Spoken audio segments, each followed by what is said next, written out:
रुद्राभिषेक।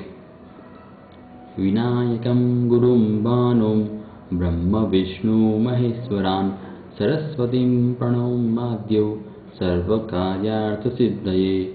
गायत्री मंत्र।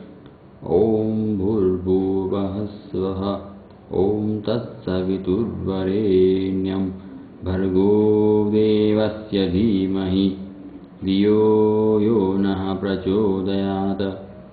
प्रार्थना। मृत्युंजय महादेव त्राहि मां शरणागतं जन्म मृत्यु जरा व्याधि पीडितं कर्मबन्धने। मृत्युंजय मंत्र। ओम त्र्यंबकं यजामहे सुगंधिं पुष्टिवर्धनम् उर्वारुकमिव बन्धनान् मृत्युर्मोक्षीयमामृतात्। श्री गणेशाय नमः। ओम नमः शिवाय।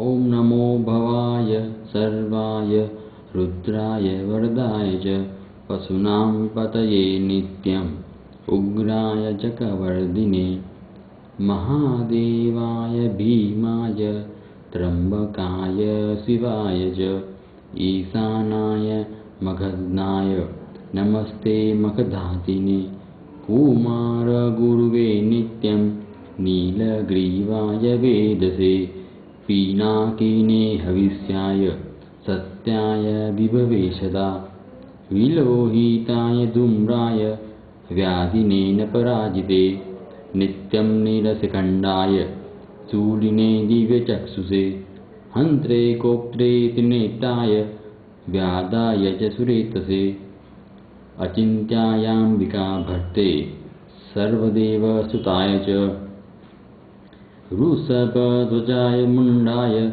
जटिने ब्रह्मचारिणे तप्तमानाय सलिले ब्राह्मण्यायाजिताय च विश्वात्मने विश्वसृजे विश्वमावृत्य तिष्ठसे। नमो नमस्ते सत्याय भूतानां प्रभवे नमः पंचवक्त्राय सर्वाय शंकराय शिवाय च नमोस्तु वाचस्पतये पूजानां पतये नमः। नमो विश्वस्य पतये महतां पतये नमः। नमः सहस्रशीर्षाय सहस्रभुजमन्मये सहस्रनेत्रपादाय नमः सांख्याय कर्मणे नमो हिरण्यवर्णाय हिरण्यकवचाय च भक्तानुकंपिने नित्यं सिद्ध्यान्तानुं वरः प्रभो। एवं श्रुत्वा महादेवं प्रथम પોતાનું નામ દ્વિતીય સ્વજનનું નામ લેવું।